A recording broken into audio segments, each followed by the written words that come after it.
একজনের পুরন ঢাকা তো বোঝেই না আসলে আসলে কারে প্রশ্নটা করেছি। বিমান নিয়ে প্রশ্ন করা যায়, ওরা সর্বোচ্চ বাইসাইকেল দিয়ে প্রশ্ন করা যায়। এই যে যশোরে বাংলাদেশে যে বিমানটা যে আকাশে ওড়ে, ট্রেনিংটা হয় যশোরে, বুঝিস কি করে বিমান চলে। এরপরে মাননীয় সভাপতি আর বেশি ক্ষতি চাই না। আসলে বাংলার যে যত কিছু অর্জন চাইতাছি, হ্যাঁ এটা প্রশ্ন করতে চাইছিলি কর। পোলা এই যে একটা প্রশ্ন করবার চাইতাছি, বিমান প্রশিক্ষণ নাই তোর যশোরে, হ্যাঁ দেশের বাইরে যাবার লাগে কোন জায়গায় উড়াল দেস, কোন জায়গা থেকে উড়াল দেস? আশ্চর্য কথা, আমরা তো ডিম আগে না মুরগি আগে এরাম করতেছিস কি জন্য? যদি যশোরের ট্রেনিংটা না দিতাম তাহলে বাংলাদেশে বিমানই চলতো না। আমি আমাকে যশোরের যত লোক আছে সবার কাছে আমি হাত জোড় করে ক্ষমা চাচ্ছি, এবং আমি প্রথমেই করছি আমি এই প্রতিযোগিতার মধ্যে নেই যে যশোর সেরা। আশ্চর্য কথা, এমন ক্লাসে পড়ার দরকার আছে যেই ক্লাসে যশোর পাবে 100 আর সবাই 33-এর নিচে ফেল, ওই ক্লাসে ফার্স্ট হয়েছি একা একা। এটা আসলে কর মতো কোনো বিষয় না যে আমি যশোর নিয়ে ফার্স্ট হয়েছি। এই কারণে মাননীয় সভাপতি আমি এই প্রতিযোগিতার মধ্যেই নেই। এই জায়গায় সবাই আপনি সেরা ঘোষণা করে দেন মাননীয় সভাপতি, কিন্তু কাগের সেরা ঘোষণা করবেন সেটা নিয়ে একটু কথা করছি। তার আগে একটা কথা আছে যে এই জায়গায় বিভিন্নজন বিভিন্ন ভাষায় কথা কইছে। আসলে এই যে এইসব কথাবার্তা কিছুটা বোঝা যায় কিছুটা বোঝা যায় না কোন। এখন আমরা যারা লেখাপড়া করেছি কলেজে ভার্সিটিতে, আমরা তো একটা বই খাতাতে একটা লেখা পড়ে তারপরে আমরা শিক্ষিত হয়েছি। তা সেই লেখাটা কিরকম, কোন ভাষায়, সেই ভাষাটা কোন জায়গাতে আইছে? সেই ভাষাটা আছে প্রমোদ চৌধুরীর দেশে চলিত ভাষা, তারপরে তো বাঙালি চালাচ্ছে। এখন কোন আমি তো ওই ভাষায় কথা করছি, আমার কথা তো সার্কেসে ঝুকারের মতো লাগে না। আমি এদের জন্য তো আমি বিনোদন দিতে পারতেছি না, এই কোন জন্য আমি কোনো প্রতিযোগিতায় নেই। এইবার এই যে একটু আগে ময়মনসিংহের একটা বেটি এই বুন্ডিটা যে কথা কলো, এই বুন্ডিটারে কিটা বিয়ে করবে কোন? এরকম একটা গুন্ডা মায়ে, এই মায়েটারে যে বিয়ে করবে তার তো জীবন সারকার। মেকআপটা দিয়ে কার মতো করে শাস্তি চাইছে? মেকআপটা দিয়ে সে তো যে কবিতা, সুচন্দা, কবরী, ববিতা এগের মতো করে জানো যশোরের যে নায়িকাগুলো আইছে, যেই নায়িকাগুলোর কারণে বাংলাদেশে একসময় হাজার হাজার সিনেমা হয়েছিল, সেই নায়িকাদের একটার মতো করে কিন্তু যেন দেখা যায় ওইরাম করে সে সাইজে আইছে। এরপরে কি কব, বাংলাদেশ রেলওয়েতে যেই পরিমাণ টাকা পয়সা লাভ হয় মাননীয় সভাপতি, আর লাভ আরো গুণকে গুণ বাইরে যেত যদি খালি ময়মনসিংহের এই যে গফরগা আলারা এরা যদি খালি একটু টাকা দিয়ে টিকিট করে ট্রেনে উঠতো। এরপরে আমার ডাইন পাশে একজন এই যে বেনাপোলের বন্দরে এই যে কি জন্য একটু আগে কলো, কিন্তু সে কিন্তু আর আসবে না বাংলাদেশে। আসবে না কি জন্য?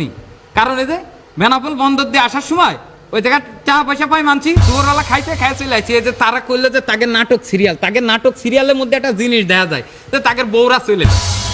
কি জন্য চলে যায়? অর্ধেক খাইয়ে কোনো বউ কেরুর ঘরে খায় কোন?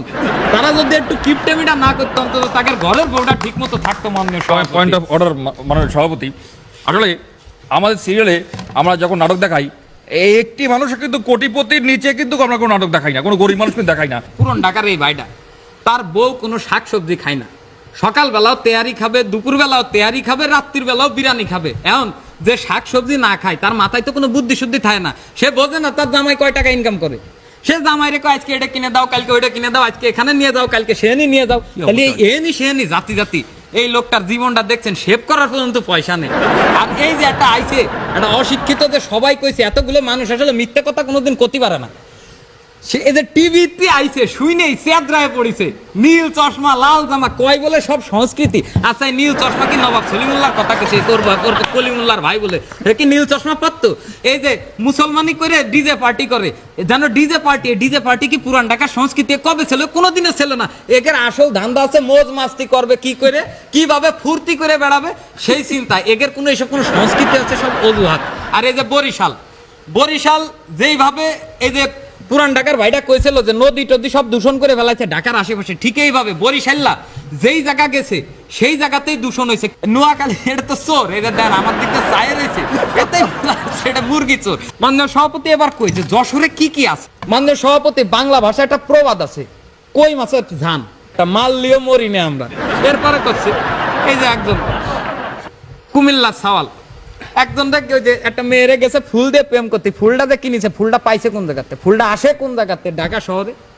ফুলটা আসে যশোরের তো মাননীয় সভাপতি। এরপরে এই যে রাত্রির বেলা যে মাথার তলে বালিশ দিয়ে ঘুমান আর কত রঙিন রঙিন স্বপ্ন দেখেন। এই যে বালিশটা যে মাথার তলে যদি ইট দিয়ে একটা ঘুমাই দেন তো এই যে যশোরের তো শিমুল তুলোটা আমরা দিই বুঝলে আপনারা ঘুমাতে পারেন শান্তিতে মাননীয় সভাপতি। এরপরে যশোরের যে খেজুরের রস, যশোরের খেজুরের রসের মতো এত সুন্দর রস পৃথিবীর কোথাও নেই, এত সুন্দর একটা পানীয়।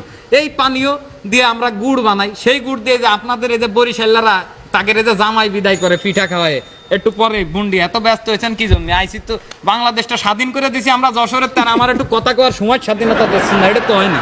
মাননীয় সভাপতি, এরপরে বাংলাদেশের সবচেয়ে বড় সিনেমা হলটা কোন জায়গা? যশোরে। আসলে প্রশ্ন করলে যাই প্রশ্ন করবো তারই উত্তর আসলে যশোর বেরোবে। এই যে কুমিল্লালারা এরা কি করে, সারা দেশে কুমিল্লার রসমালাইয়ের ব্যবসার দোকান খুলে দিচ্ছে, ব্যবসা করে জিনিসটা নিয়ে, কিন্তু খাওয়াই ভুয়া। কিন্তু আমাদের যশোরের যে মিষ্টি, সেই মিষ্টির মতো মিষ্টি, দইয়ের মতো দই পৃথিবীর কোথাও নেই। কিন্তু আমরা এইসব ধান্দাবাজি করে বেড়াই না, ফাও প্রচার করে নিজের পকেট গরম করে মানুষকে খারাপ খাওয়াবো। আমাকে মন মানসিকতা এত খারাপ না মাননীয় সভাপতি। মাননীয় সভাপতি, এরপরে মাননীয় সভাপতি, আমি মেলা কবিদের কথা কব না, আমি একটা কবির কথা কব। বাংলাদেশে একজন কবি যে একসাথে কয়ে গেছে, দুইজন দুই পাশে কবিতা লেগে গেছে, এরাম কবি বাংলাদেশে কিডা? মাইকেল। মাইকেলের বাড়ি কোথায়? যশোর। মাননীয় সভাপতি, এরপরে কই ক্রিকেট খেলার কথা। আজকে বাংলাদেশে সবাই ক্রিকেট খেলা হলে আর সব কাজ বন্ধ।